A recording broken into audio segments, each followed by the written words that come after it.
All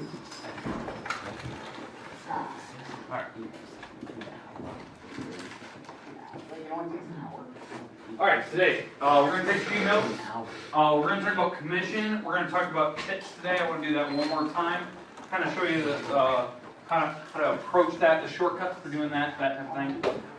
And then we will.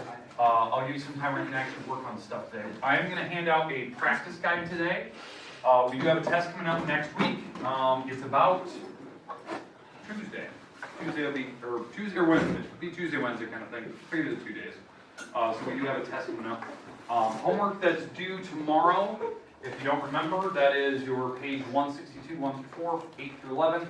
And then the extra problem, which I have on a worksheet. So now, if you were gone yesterday, I think, Alex, you were gone, I'll give you that worksheet, the extra problem that goes on that. So, but again, I want you to watch that video before you, actually, yesterday's video and the day before you have questions on that one. What's your question? Why are the desks like this? What? Why are the desks like this? I had a couple lectures today for my kids and all. Looks kind of like college, where it's like. Yeah. Big lecture hall, just kind of like it. All right. So the section we're in section 613.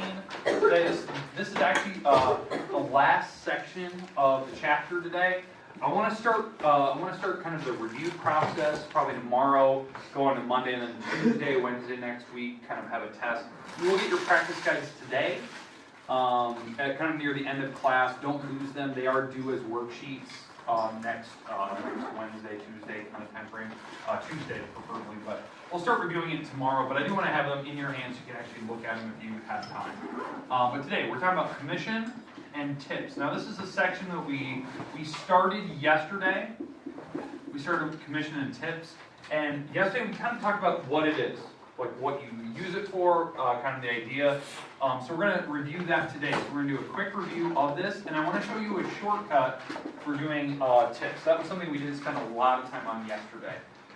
So again, the two parts today, we're going to talk about commission to start with, and then we'll go into the tips.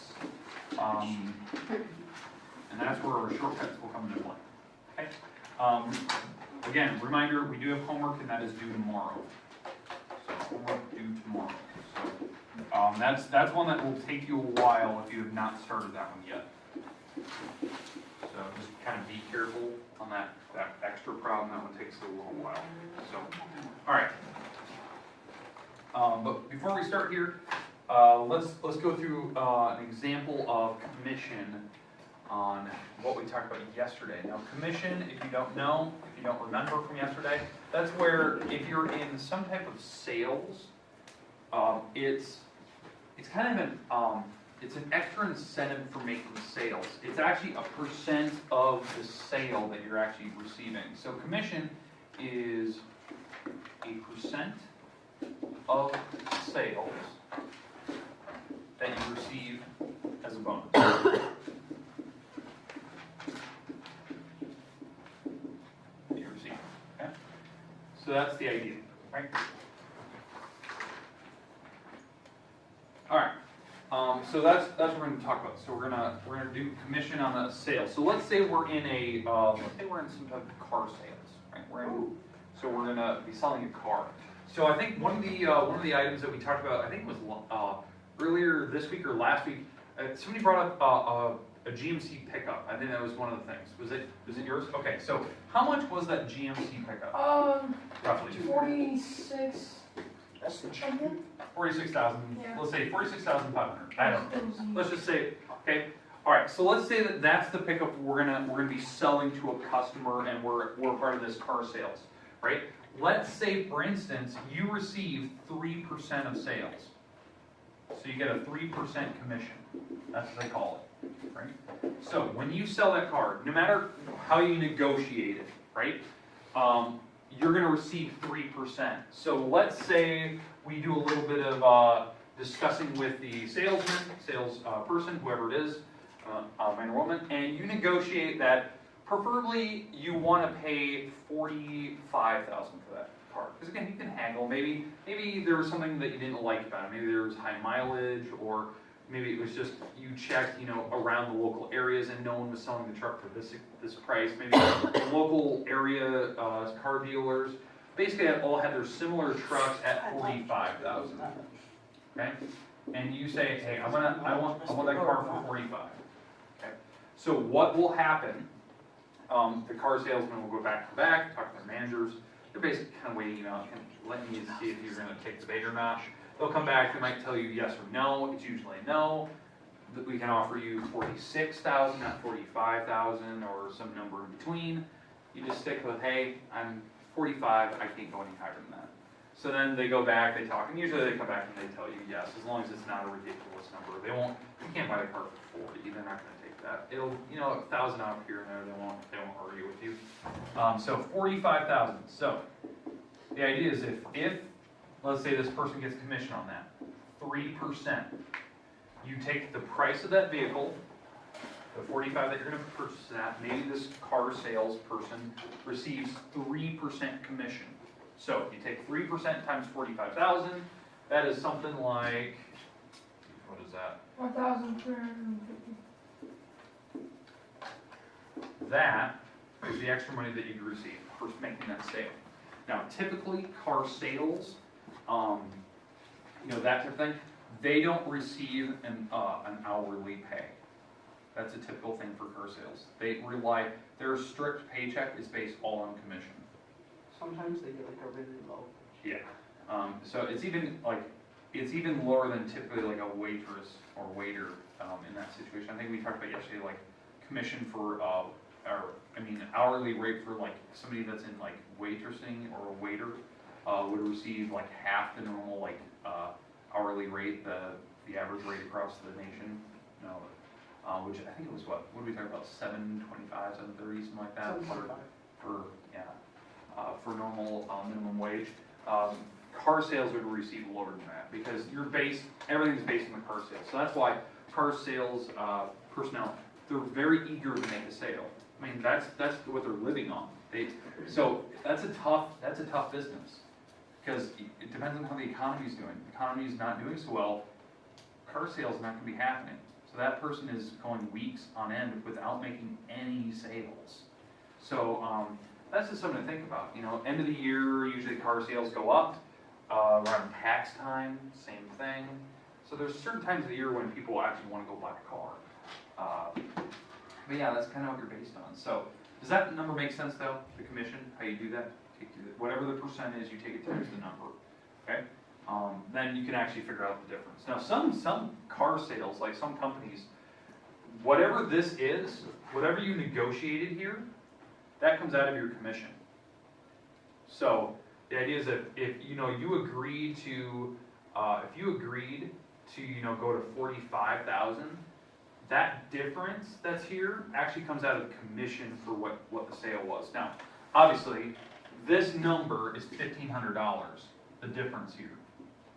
So does that make sense with this number? Now, $1,500 difference, you wouldn't make any money. So the trick is, you have to go off commission off the original car, the 46. You have to find 3% of that, and then whatever the difference is here, that's the number that you'll be left with. So we have 3%.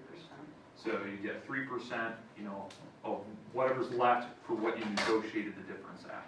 So that's why some car salesmen will not negotiate. They won't lower their price on that because it could be the company they're working with that they only make what's left after the negotiation. So that sometimes they're very hard. Remember, when you're going in there, you don't have to buy that car. You can leave, and that you're totally fine doing that because there's other businesses that will sell that same car.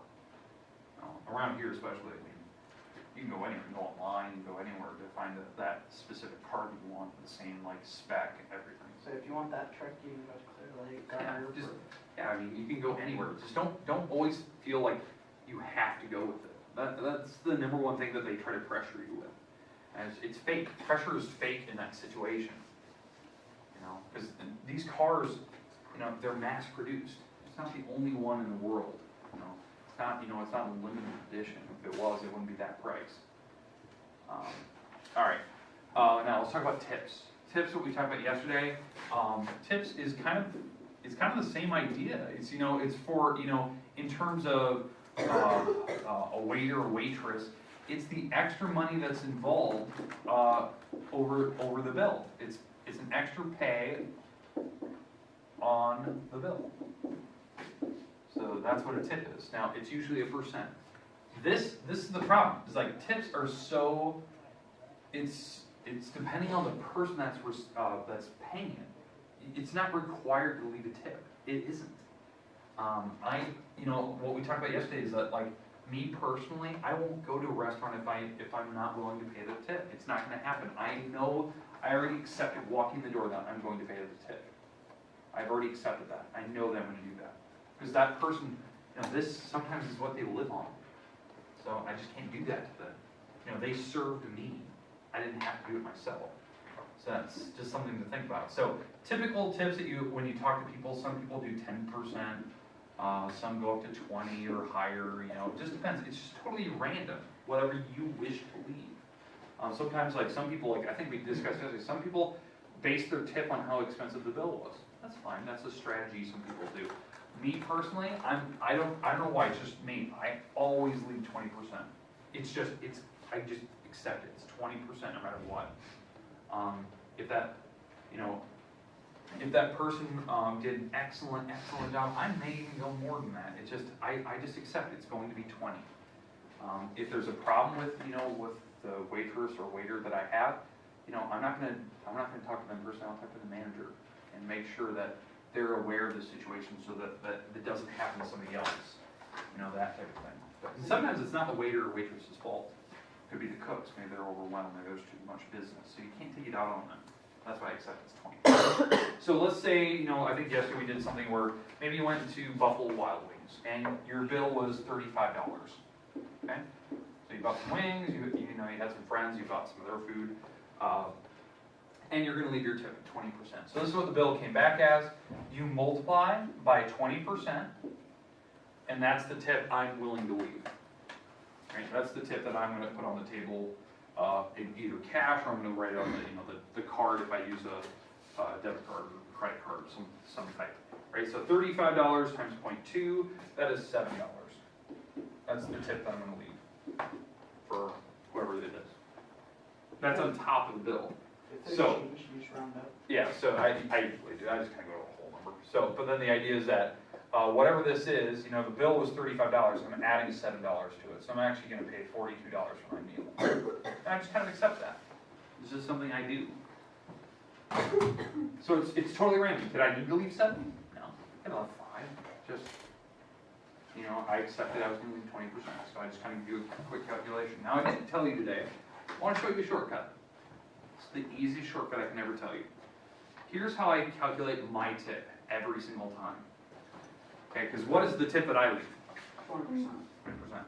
Here's how I always do it. No matter what your bill is, no matter what the bill is, how I figure out 20%, you just take whatever your bill is and you take it times 2. Because 20% literally has the number 2 in it, correct? So if it was a $35, you know, for my bill, I'll take it times 2, which is 7. That's the easiest number. I'll just put a decimal right behind it. $7. So, wait, 35 times 7? No, 35. Oh, jeez. 35 times 2. There we go. When I take it times 2, that's 70, right? And I just put the decimal in between it. It's $7 tip. That's my easiest shortcut I can ever tell you. You multiply by 2, and that gives me my tip what I'm going to leave. So it always works out. So yeah, it always works. So give me a different number that you have for your bill. 89. $89. And Okay. 30 cents. So let's say it's $89. And what cents? 30. 30. Okay. So if this is the case, I'm going to multiply it by 2. Okay. So 0 times 2, 0. 3 times 2 is 6. 2 times 9 is 18. Carry the 1. 2 times 8 is 16 plus 1 is 17. And I'll just make sure that my number goes behind it. So you give them $17 tip. That is, and I'll do my calculator, $89.30 times 0.2, $17.86. It works every single time. I just make sure that, you know, I multiply by whatever my bill is by 2. Typically I just do this. You know, I just take whatever the whole number is, the big number, take it times 2, and that's the tip I leave. So it'll be a $17 tip of that type of thing. All right, questions, comments about how I do it. Now, if you're the 10%, you just multiply by the number 1. But The number 1, that right? would be nothing. 35 times 1. 35. 35, and I just put the decimal in between. So $3.50 tip for 10%. Because there's a 1 and 10%, right? 2 and 20%. And I know if you're the person that's the 15%, this is like a typical, a lot of people like to leave a 15%. It's right in between there. It's right in between these two. It's between 350 and 7. So if you're maybe $5, somewhere in between. That's what I leave. You know, if you're the 15%. Is that perfect? No. But it's a quick way to do it without a calculator in your hand. It's in between 7 and 350. $5. Okay. Questions with tips, commission, other things like the definitions? Okay. Homework today. Page 162. That was based on simple interest. Remember, the extra part you had to do on that page 162. You had to figure out what the interest was. So you had to take the amount times the interest times the time. You had to add that to your bill. That's something that you didn't. The book didn't ask you to do. So you had to figure out what your total payment for that object was, and you had to figure out the monthly payments for that 162. So you had to divide how many months you're going to pay that off. And then the extra pound was the credit card pound. Okay. All right, I'm going to hand that out. You have the rest of time today to work. I'm going to hand out your practice guide as well. If you want to start working on that today, that's fine. We're going to start reviewing tomorrow. I know that we have a kind of a game tomorrow that we're going to play to see how the review goes. And then Monday, we need to continue the game, or we'll just kind of go back to this worksheet. So, but I'm going to hand that out today. So.